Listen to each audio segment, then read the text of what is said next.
നിങ്ങൾക്ക് ഉത്തരേന്ത്യയിലും അതുപോലുള്ള സംസ്ഥാനങ്ങളിലും ഭയപ്പെടുത്തിയാൽ കോടാനുകോടി ഉറുപ്പിയുടെ സമ്പത്തിന്റെ അധിപന്മാരായി നിൽക്കുന്ന അവരെ, കോൺഗ്രസിന്റെ നേതാക്കന്മാരെ ബി.ജെ.പിയുടെ പ്രസിഡന്റുമാരാക്കാൻ, ബി.ജെ.പിയുടെ മുഖ്യമന്ത്രിമാരാക്കാൻ ഈ കാലത്ത് നടത്തിയിട്ടുള്ള റെയ്ഡിന്റെയും അതുപോലെ തന്നെ പീഡനത്തിന്റെയും ഭാഗമായി സാധിച്ചു എന്നത് ചരിത്രത്തിന്റെ ഭാഗം ഞങ്ങൾക്കതറിയാം. ഞങ്ങൾക്ക് വളരെ വ്യക്തതയോടുകൂടി അറിയാം.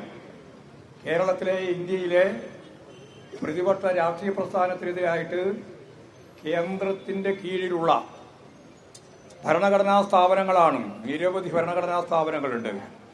അതിലൊന്നാണ് ED, മറ്റൊന്നാണ് നമുക്കെല്ലാം അറിയുന്ന ഇൻകം ടാക്സുമായിട്ട് ബന്ധപ്പെട്ട വിഭാഗം, CAG, കോടതി, അതുപോലെ ഇലക്ഷൻ കമ്മീഷൻ. ഇതെല്ലാം സ്വതന്ത്രമായിട്ടുള്ള ഭരണഘടനാ സ്ഥാപനങ്ങളാണ്. പക്ഷേ ഈ ഭരണഘടനാ സ്ഥാപനങ്ങളെല്ലാം ഇന്ന് കൈകാര്യം ചെയ്യുന്നത് ഒരു അർദ്ധ സൈന്യ വിഭാഗമാണ്. ഈ അർദ്ധ സൈന്യ വിഭാഗം എന്ന് ഞാൻ പറഞ്ഞത് വേറെ ഒന്നുമല്ല, അത് കൃത്യമായിട്ട് പറയാൻ ആഗ്രഹിക്കുകയാണ്. RSS ആണ്. RSSന്റെ നിയന്ത്രണത്തിലാണ് ഈ ഭരണഘടനാ സ്ഥാപനങ്ങൾ മുഴുവൻ ബി.ജെ.പിയുടെ ഈ ഭരണകാലത്ത് മുഴുവൻ കൈകാര്യം ചെയ്തു വന്നിട്ടുള്ളത്. അതിന്റെ ഭാഗമായിട്ടാണ് ആസൂത്രിതമായി ഇന്ത്യയിലെ പ്രതിപക്ഷ നേതൃനിരയെ തകർക്കാൻ അവരുടെ മേലെ നിരവധിയായ കേസുകൾ, അത് CBI ആവാം, ED ആവാം, IT ആവാം, ഏതാവാം, ആ രീതിയിൽ അവരെയെല്ലാം വരുതിയിൽ കൊണ്ടുവരുന്നതിന് വേണ്ടി അങ്ങനെ വരുതിയിൽ വന്ന നൂറുകണക്കിന് കോൺഗ്രസ് നേതാക്കന്മാർ, മറ്റ് പാർട്ടി നേതാക്കന്മാർ ഇപ്പോഴും ബി.ജെ.പിയുടെ MLA മുഖ്യമന്ത്രിയായിട്ട് പ്രവർത്തിക്കുകയാണ്. ഇതാണ് കേരളത്തിന്റെ ചിത്രം, ഇന്ത്യയുടെ ചിത്രം. എന്നാൽ ആ മോഡലിൽ ഇപ്പോൾ ബംഗാളും ത്രിപുരയുമെല്ലാം ഇടതുപക്ഷ ജനാധിപത്യ മുന്നണി പിന്നോക്കം പോയപ്പോൾ നരേന്ദ്രമോദിയും അതുപോലെ തന്നെ അമിത്ഷായും പറഞ്ഞത് ഇനി ഞങ്ങളുടെ ഉന്നം കേരളമാണെന്നാണ്. ഈ കേരളത്തിലെ ഇടതുപക്ഷ ജനാധിപത്യ പ്രസ്ഥാനത്തെ തകർക്കാൻ, പ്രത്യേകിച്ച് CPIM ഉൾപ്പെടെയുള്ള ഇടതുപക്ഷ ശക്തികളെ തകർക്കാൻ ബോധപൂർവമായ ആസൂത്രിതമായ പരിപാടികളുമായിട്ട് ഞങ്ങളിതാ ഇങ്ങോട്ടേക്ക് വരികയാണ് എന്ന് വർഷങ്ങൾക്ക് മുമ്പ് തന്നെ പരസ്യപ്രഖ്യാപനം നടത്തിയിട്ടുള്ള ഒരു പ്രധാനമന്ത്രിയാണ് നരേന്ദ്രമോദി. ആഭ്യന്തര വകുപ്പ് കൈകാര്യം ചെയ്യുന്ന മന്ത്രിയാണ് അമിത്ഷാ. ഇവരെല്ലാം ആസൂത്രിതമായി പ്ലാൻ ചെയ്ത് കേരളത്തിലെ ഇടതുപക്ഷ ജനാധിപത്യ മുന്നണി പ്രസ്ഥാനത്തിലെ നേതാക്കന്മാർക്കെതിരായി, അതിന്റെ കേന്ദ്രമായി പ്രവർത്തിക്കുന്ന സഖാവ് പിണറായിക്കെതിരായി ഇപ്പോഴും കടന്നാക്രമണത്തിന്റെ രീതിയിൽ റെയ്ഡുമായിട്ട് വരികയാണ്. ഇന്ന് ചില പത്രങ്ങൾ പറഞ്ഞിട്ടുണ്ട് ഈ കേസിന്റെ ഭാഗമായിട്ട് പ്രതിയല്ല പിണറായി വിജയൻ. പിന്നെ പിണറായി വിജയന്റെ അവിടെ പിണറായിയിലും ഇപ്പോഴിവിടെ വാടക വീട്ടിലും ഒക്കെ റെയ്ഡ് ചെയ്യാൻ കാരണം എന്താ? ആരെങ്കിലും ചോദ്യം ചെയ്യാൻ വേണ്ടിയിട്ടാണെങ്കിൽ ചോദ്യം ചെയ്യാൻ വേണ്ടി വിളിച്ചാൽ പോരെ? എക്സലോജിക്കിന്റെ കേസുമായിട്ട് ബന്ധപ്പെട്ട് എല്ലാവർക്കും അറിയുന്ന കാര്യമാണിത്. ഈ കേസ് വലിയ ഗൗരവമുള്ള കേസല്ല എന്ന് എല്ലാവർക്കും അറിയാം. കാരണം 1.72 കോടി ഉറുപ്പിക ഒരു സ്ഥാപനത്തിന്റെ ഭാഗമായിട്ടുള്ള കരാറടിസ്ഥാനപ്പെടുത്തിയിട്ട് സേവനം നൽകി വാങ്ങിയിരിക്കുന്നു. കൊടുത്തു എന്ന് അവരും വാങ്ങിയെന്ന് ഇവരും സമ്മതിക്കുന്നുണ്ട്. ആ വാങ്ങിയതിന്റെ ഭാഗമായിട്ടുള്ള എല്ലാ വ്യവസ്ഥകളും പാലിച്ചുകൊണ്ടാണ്, എല്ലാ നികുതികളും ഒടുക്കിക്കൊണ്ടാണ്, ഇൻകം ടാക്സ് ഉൾപ്പെടെ മുഴുവൻ കൊടുത്തുകൊണ്ടാണ് ആ പണം വാങ്ങിയിട്ടുള്ളത് എന്ന് ആ കമ്പനി വ്യക്തമാക്കിയിട്ടുണ്ട്. അത് ഒരു നയാ പൈസയുടെ എന്തെങ്കിലും പ്രശ്നം അതിൻ്റെ അകത്ത് ബാക്കി അവശേഷിക്കുന്നില്ല. ഇങ്ങനെ കൃത്യമായ വ്യക്തതയുള്ള കമ്പനിയും സമ്മതിച്ചിട്ടുണ്ട്, ഞങ്ങൾക്ക് സേവനം ലഭിച്ചിട്ടുണ്ട്. സേവനം ലഭിച്ചതിൻ്റെ ഭാഗമായിട്ടുള്ള പണം ഞങ്ങൾക്ക് കിട്ടിയിട്ടുണ്ട് എന്ന് കമ്പനിയും പറഞ്ഞു, എക്സലോജി കമ്പനിയും പറഞ്ഞു. കമ്പനി അതിൻ്റെ ഭാഗമായിട്ട് കിട്ടിയ പണം കൃത്യതയോടുകൂടി കണക്കിൽ രേഖപ്പെടുത്തി അതിൻ്റെ എല്ലാ അർത്ഥത്തിലുള്ള ഗവൺമെൻറ്റിന് കൊടുക്കേണ്ടുന്ന ടാക്സ് മുഴുവൻ കൊടുത്തിട്ടുണ്ട്. അതാണ് ഇപ്പോഴിങ്ങനെ ഇപ്പോഴും ആലോചിച്ചുകൊണ്ടിരിക്കുകയാണ്. ഇപ്പോഴും കേസായിട്ട് നടന്നുകൊണ്ടിരിക്കുകയാണ്. എവിടെയൊക്കെ കേസ് പോയി?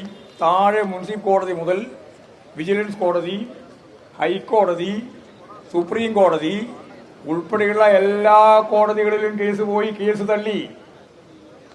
ഇതെല്ലാം ആ കേസെല്ലാം തള്ളിപ്പോയി. നിരവധിയായ ആളുകൾ കേസ് നൽകിയിട്ടുണ്ട്. ആ കേസിനൊന്നും യാതൊരു അർത്ഥവുമില്ല. രാഷ്ട്രീയമായ ലാഭം സൃഷ്ടിക്കാൻ വേണ്ടിയിട്ടുള്ള ബോധപൂർവമായ കേസായിട്ട് ഇനി ഇങ്ങോട്ട് വരാൻ പാടില്ല എന്ന് കുഴനാടനോട് പറഞ്ഞു.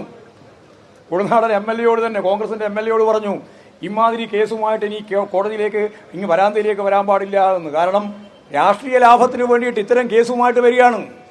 ആ കേസ് വരാൻ പാടില്ല, കേസുമായിട്ട് ഇനി വരാൻ പാടില്ല എന്ന് കോടതി ഒരു തരം താക്കീത് പോലെ തന്നെ പറഞ്ഞു. അപ്പോൾ പറഞ്ഞു ഞാൻ ഹൈക്കോടതിയിൽ നിന്ന് ഇനി സുപ്രീം കോടതിയിലേക്കാണ്. സുപ്രീം കോടതി ആ കേസേ എടുത്തില്ല.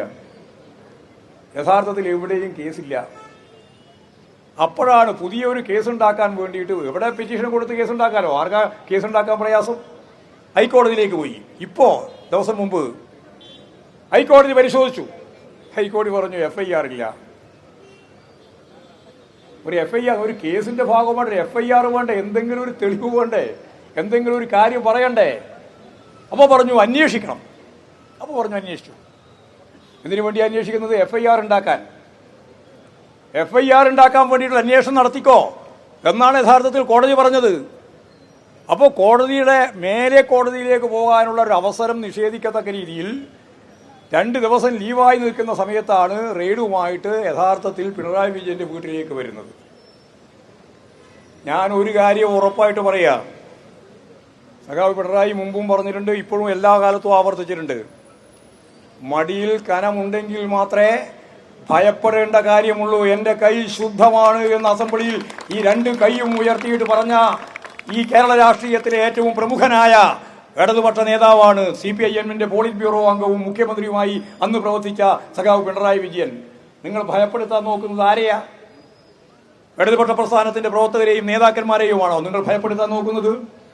നിങ്ങൾക്ക് ഉത്തരേന്ത്യയിലും അതുപോലുള്ള സംസ്ഥാനങ്ങളിലും ഭയപ്പെടുത്തിയാൽ കോടാനുകോടി ഉറുപ്പിയുടെ സമ്പത്തിന്റെ അധിപന്മാരായി നിൽക്കുന്ന അവരെ, കോൺഗ്രസിന്റെ നേതാക്കന്മാരെ BJPയുടെ പ്രസിഡന്റുമാരാക്കാൻ, BJPയുടെ മുഖ്യമന്ത്രിമാരാക്കാൻ ഈ കാലത്ത് നടത്തിയിട്ടുള്ള റെയ്ഡിന്റെയും അതുപോലെ തന്നെ പീഡനത്തിന്റെയും ഭാഗമായി സാധിച്ചു എന്നത് ചരിത്രത്തിന്റെ ഭാഗം, ഞങ്ങൾക്കതറിയാം.